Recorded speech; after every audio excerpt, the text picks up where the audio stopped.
क्या आपने कभी सोचा है कि आपका रेडियो या फोन कैसे कांस्टेंट म्यूजिक या टॉक शो या फिर स्पेसिफिक क्लियर टोन प्रोड्यूस करता है? इस सवाल का जवाब एक छोटे से सर्किट में छुपा है जिसे हम साइनसॉइडल ऑसिलेटर के नाम से जानते हैं। Sinusoidal oscillator sound and radio waves के लिए एक मिनी पावर प्लांट की तरह होते हैं, but instead of burning coal it uses electricity to create smooth and predictable waves। ये smooth and predictable waves एक लैंडस्केप के लिए hills and valleys की तरह होती हैं, but instead of shaping the earth they shape sound and radio signals। Imagine करिए कि साउंड ट्रैवल कर रही है एक बम्पी और अनइवन रोड पर। That's what it would sound like without a sinusoidal oscillator। लेकिन इस टाइनी वंडर साइनसॉइडल ऑसिलेटर के साथ साउंड स्मूथली ट्रैवल करती है एंड कैरी करती है आपके फेवरेट ट्यून्स और इम्पोर्टेंट कॉल को क्रिस्टल क्लियर। साइनसॉइडल ऑसिलेटर्स हमारे इलेक्ट्रॉनिक वर्ल्ड में एवरीवेयर हैं। इन साइनसॉइडल ऑसिलेटर्स को अंडरस्टैंड करना is like unlocking a secret code to understand how our electronic devices work. So are you ready to dive deeper and learn the magic behind these little wave makers? Let's explore the world of sinusoidal oscillators।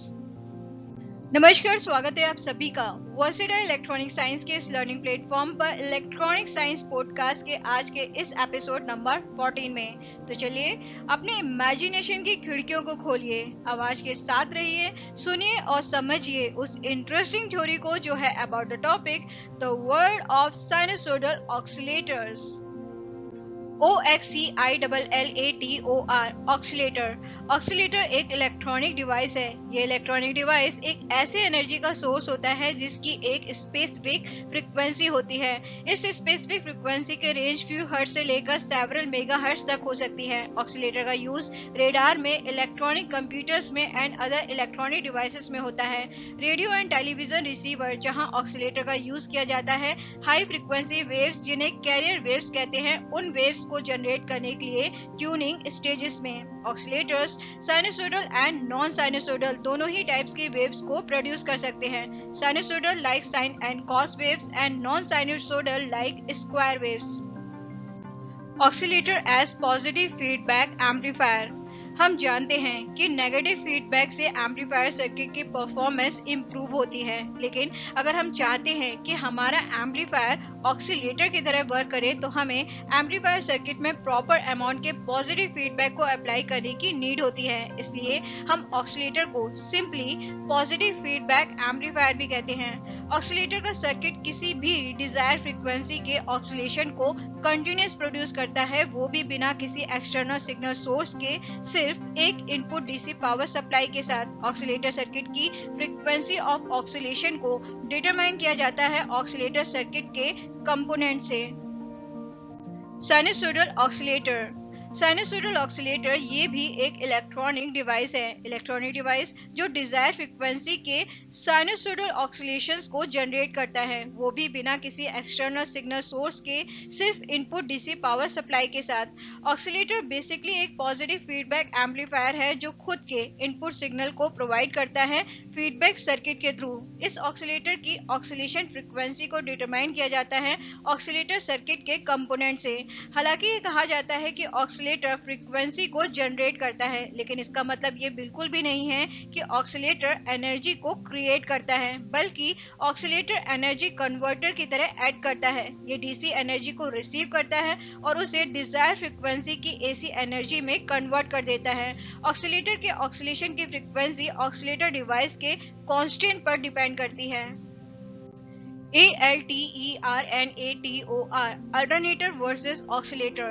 Alternator 50 hertz के sinusoidal oscillations को produce करता है, फिर भी alternator को oscillator नहीं कह सकते। इसके 3 रीजंस हैं। पहला, अल्टरनेटर एक मैकेनिकल डिवाइस है जिसके रोटेटिंग पार्ट्स हैं, जबकि ऑसिलेटर एक इलेक्ट्रॉनिक डिवाइस है जिसके नॉन रोटेटिंग पार्ट्स हैं।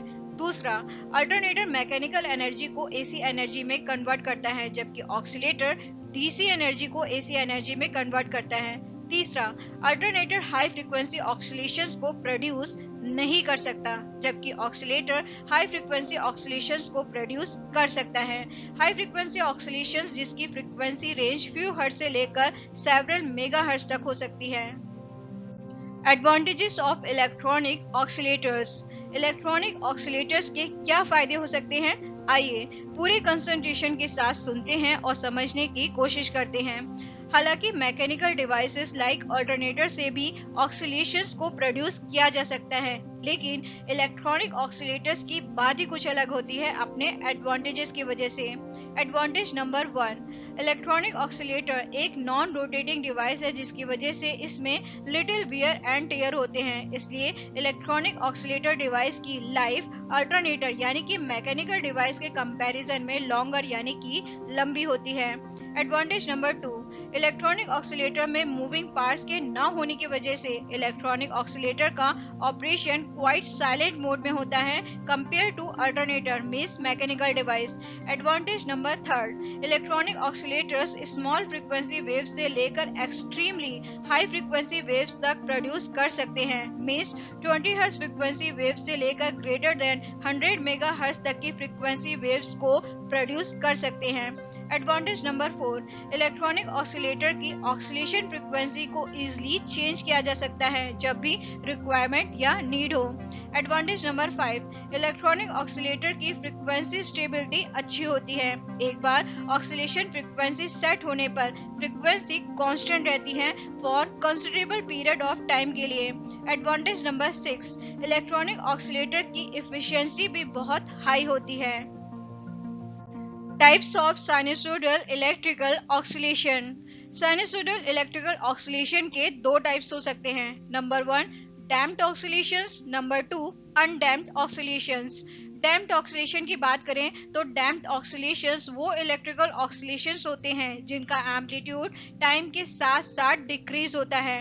जाहिर सी बात है कि अगर किसी इलेक्ट्रिकल सिस्टम में ये डैम्प्ड ऑक्सीलेशंस जनरेट होते हैं तो उस सिस्टम में हर ऑक्सीलेशन के साथ कुछ एनर्जी का लॉस होता है, जो रीजन होता है उस इलेक्ट्रिकल सिस्टम में लॉसेस का। अगर इलेक्ट्रिकल सिस्टम में इन लॉसेस को कंपनसेट करने के लिए कोई मींस प्रोवाइड ना कराया जाए तो जनरेटेड वेव का एम्पलीट्यूड डैम्प्ड ऑक्सीलेशन की वजह से ग्रेजुअली डिक्रीज होता रहेगा। यहाँ पर एक पॉइंट नोट करने का ये है कि डैम्प्ड ऑक्सीलेशन की फ्रीक्वेंसी पूरे प्रोसेस में अनचेंज रहती है मींस डैम्प्ड ऑक्सीलेशन फ्रीक्वेंसी में कोई भी चेंज नहीं होता। इसका रीजन क्योंकि डैम्प्ड ऑक्सीलेशन की फ्रीक्वेंसी इलेक्ट्रिकल सिस्टम के कांस्टेंट पर डिपेंड करती है। इसमें ना तो कांस्टेंट चेंज होते हैं और ना ही डैम्प्ड ऑक्सीलेशन फ्रीक्वेंसी। अगर बात करें अनडैम्प्ड ऑक्सीलेशंस की तो अनडैम्प्ड ऑक्सीलेशंस वो इलेक्ट्रिकल ऑक्सीलेशंस होते हैं जिनका एम्पलीट्यूड टाइम के साथ साथ कांस्टेंट रहता है। अगर किसी इलेक्ट्रिकल सिस्टम में ये अनडैम्प्ड ऑक्सीलेशंस जनरेट होते हैं तो उस इलेक्ट्रिकल सिस्टम में भी हर ऑक्सीलेशन के साथ कुछ एनर्जी का लॉस होता है। ये रीजन होता है कि अनडैम्प्ड ऑक्सीलेशन की वजह से भी इलेक्ट्रिकल सिस्टम में लॉसेस होते हैं, लेकिन यहाँ अनडैम्प्ड ऑक्सीलेशन के केस में लॉसेस को कंपनसेट यानी कि ओवरकम करने के लिए राइट अमाउंट ऑफ एनर्जी को इलेक्ट्रिकल सिस्टम में सप्लाई किया जाता है, जिसकी वजह से जनरेटेड वेव का एम्पलीट्यूड टाइम के साथ साथ कांस्टेंट रहता है मींस डिक्रीज नहीं करता। वेरियस इलेक्ट्रॉनिक इक्विपमेंट्स में ऑक्सीलेटर को यूज करते टाइम ये रिक्वायरमेंट होती है कि ऑक्सीलेटर अनडैम्प्ड इलेक्ट्रिकल ऑक्सीलेशंस को प्रोड्यूस करे। ऑक्सीलेटरी सर्किट मतलब ऐसा सर्किट जो किसी भी डिजायर फ्रीक्वेंसी के इलेक्ट्रिकल ऑक्सीलेशंस को प्रोड्यूस करे ऑक्सीलेटरी सर्किट कहलाता है। ऑक्सीलेटरी सर्किट को टैंक सर्किट भी कहते हैं। अगर एक सिंपल ऑक्सीलेटरी सर्किट की बात करें तो इस सर्किट में एक कैपेसिटर एंड एक इंडक्टेंस कॉइल आपस में पैरेलल में कनेक्टेड होते हैं। कैपेसिटर एंड इंडक्टेंस कॉइल के पैरेलल कनेक्शन का ये इलेक्ट्रिकल सिस्टम किसी भी डिजायर फ्रीक्वेंसी के इलेक्ट्रिकल ऑक्सीलेशंस को प्रोड्यूस कर सकता है, जिसमें इलेक्ट्रिकल ऑक्सीलेशन की फ्रीक्वेंसी के वैल्यू को डिटरमाइन किया जाता है कैपेसिटर एंड इंडक्टेंस कॉइल की वैल्यू से।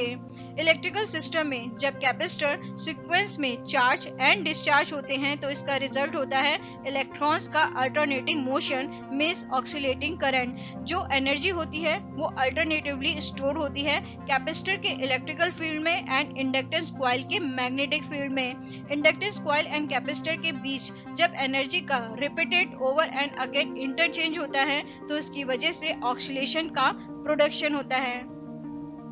Undamped oscillations from tank circuit. Tank circuit से अनडैम्प्ड ऑक्सीलेशंस ये कैसे पॉसिबल होगा? चलिए सुनते हैं और समझते हैं। वैसे तो टैंक सर्किट यानी कि ऑक्सीलेटरी सर्किट डिजायर फ्रीक्वेंसी के डैम्प्ड ऑक्सीलेशंस को प्रोड्यूस करता है, लेकिन प्रैक्टिस में इलेक्ट्रॉनिक इक्विपमेंट में सक्सेसफुल ऑपरेशन के लिए हमें नीड होती है अनडैम्प्ड ऑक्सीलेशंस की, वो भी कंटिन्यूअस, ताकि इलेक्ट्रॉनिक इक्विपमेंट में जनरेटेड वेव का एम्पलीट्यूड टाइम के साथ साथ कांस्टेंट रहे, यानी कि टाइम के साथ साथ ग्रेजुअली डिक्रीज ना हो। इस रिक्वायरमेंट को फुलफिल करने के लिए यानी कि टैंक सर्किट के डैम्प्ड ऑक्सीलेशंस को अनडैम्प्ड ऑक्सीलेशंस में कन्वर्ट करने के लिए ये जरूरी है कि एनर्जी का करेक्ट अमाउंट को टैंक सर्किट में सप्लाई किया जाए, वो भी प्रॉपर टाइम इंटरवल पर, जिससे कि इलेक्ट्रॉनिक इक्विपमेंट के लॉसेस को ओवरकम किया जा सके। टैंक सर्किट में ऑक्सीलेशन अनडैम्प्ड ही हो, इसे मेक श्योर करने के लिए टैंक सर्किट का 3 कंडीशंस को फुलफिल करना जरूरी है। कंडीशन नंबर 1, एनर्जी का जो अमाउंट टैंक सर्किट में सप्लाई किया जा रहा है, एनर्जी का वो अमाउंट इस तरह से सप्लाई होना चाहिए कि वो टैंक सर्किट के लॉसेस को मीट करे, मींस उन्हें ओवरकम करे, एंड लोड के थ्रू एसी एनर्जी रिमूव होनी चाहिए टैंक सर्किट से। अगर एसी सर्किट यानी कि टैंक सर्किट में लॉसेस का अमाउंट 5 मिलीवॉट है एंड एसी आउटपुट 100 मिलीवॉट का है, तो टैंक सर्किट में 105 मिलीवॉट की पावर कंटिन्यूअस सप्लाई होनी चाहिए।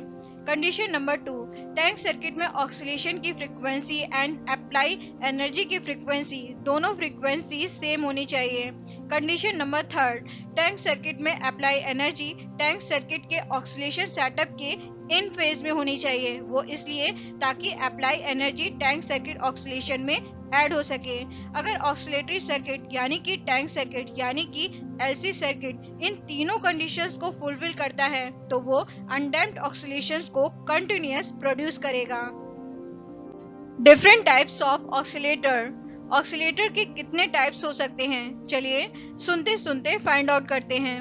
जितने भी ऑक्सीलेटर्स अवेलेबल हैं, वो सारे के सारे ऑक्सीलेटर्स पॉजिटिव फीडबैक एम्पलीफायर्स होते हैं। ये सारे positive feedback amplifiers means oscillators basically 2 types के होते हैं। Number 1 LC oscillators, number 2 RC oscillators. Number 1 LC oscillators. LC oscillator के ब्लॉक डायग्राम के अंडर जो एलसी सर्किट होता है, वो एलसी सर्किट ऑक्सीलेशन की फ्रीक्वेंसी को डिटरमाइन करता है। साथ ही साथ एलसी सर्किट 180 डिग्री के फेज शिफ्ट को भी प्रोड्यूस करता है। इसके अलावा एलसी ऑक्सीलेटर के ब्लॉक डायग्राम के अंडर जो एम्पलीफायर सर्किट होता है, वो एम्पलीफायर सर्किट भी 180 डिग्री के फेज शिफ्ट को फर्दर इंट्रोड्यूस करता है। ये दोनों 180 डिग्री फेज शिफ्ट मिलकर 360 डिग्री के फेज शिफ्ट को इंट्रोड्यूस करते हैं एलसी ऑक्सीलेटर में, जो रीजन होता है एलसी ऑक्सीलेटर में पॉजिटिव फीडबैक का। एलसी ऑक्सीलेटर के कुछ इंपॉर्टेंट टाइप्स भी हैं, जैसे tuned collector oscillator, Colpitt oscillator, Hartley oscillator and crystal oscillator. Number 2 RC oscillators. RC oscillator के ब्लॉक डायग्राम के अंडर जो आरसी सर्किट होता है, वो आरसी सर्किट ऑपरेटिंग फ्रीक्वेंसी को डिटरमाइन करता है। जिस तरह एलसी सर्किट ऑक्सीलेशन को प्रोड्यूस करता है, उस तरह आरसी सर्किट ऑक्सीलेशन को प्रोड्यूस नहीं कर सकता, लेकिन आरसी सर्किट फेज शिफ्ट को प्रोड्यूस करता है, या तो 180 डिग्री फेज शिफ्ट को या फिर 0 डिग्री फेज शिफ्ट को। कौन सा फेज शिफ्ट प्रोड्यूस होगा, ये डिपेंड करता है आरसी सर्किट के डिजाइन पर। आरसी ऑक्सीलेटर के 2 इंपॉर्टेंट टाइप्स होते हैं, RC phase shift oscillator and Wien bridge oscillator. Limitations of LC and RC oscillators। LC and RC oscillator circuits में जो limitations हैं, उनका रीजन है इन oscillator circuits की मेजर प्रॉब्लम। मेजर प्रॉब्लम इन ऑक्सीलेटर सर्किट्स की ये है कि इन ऑक्सीलेटर सर्किट्स में जो ऑपरेटिंग फ्रीक्वेंसी है, वो स्ट्रिक्टली कांस्टेंट नहीं रहती है।